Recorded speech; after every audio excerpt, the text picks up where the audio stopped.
to portray the Roman culture more accurately than in any previous film, and to that end hired several historians as advisors.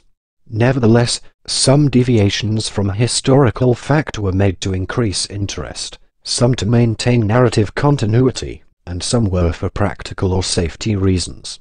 The public perception of what ancient Rome was like, due to previous Hollywood movies, made some historical facts, according to Scott, too unbelievable to include. At least one historical advisor resigned due to the changes he made, and another advisor, Kathleen Coleman, asked not to be mentioned in the credits. Historians called the movie both the worst and best of all films. The worst for the historical inaccuracies in a film Scott promoted as historically accurate, and the best for the film's accurate depiction of the people and violence of the late 2nd century AD. Historian Alan Ward of the University of Connecticut noted that historical accuracy would not have made Gladiator less interesting or exciting, and stated, "Creative artists need to be granted some poetic license, but that should not be a permit for the wholesale disregard of facts in historical fiction." Biographical Commodus. In the movie, Commodus appears to be in his mid to late 20s, single, wiry, with dark hair, and right-handed.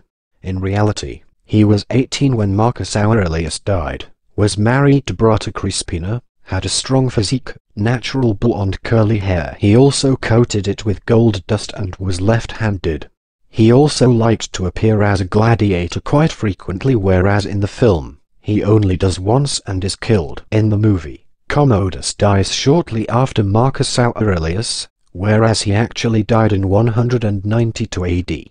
12 years after his father's death in 180 AD. Commodus' megalomaniacal projects for Rome, never initiated, are actually more correspondent to Nero's projects. Commodus didn't execute any of his generals upon his accession to secure his position, but Caracalla did. While Commodus was indeed killed by a professional fighter, it was by a wrestler named Narcissus, not a gladiator. His death did not occur in the Colosseum.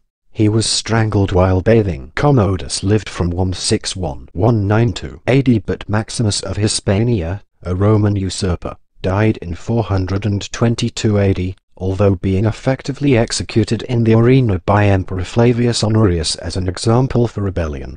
From Commodus' death to that of usurper Maximus, there is a gap of 230 years. Maximus, the character of Maximus, had a similar career to Claudius Pompeianus, who married Marcus Aurelius' daughter Lucilla following the death of Lucius Verus.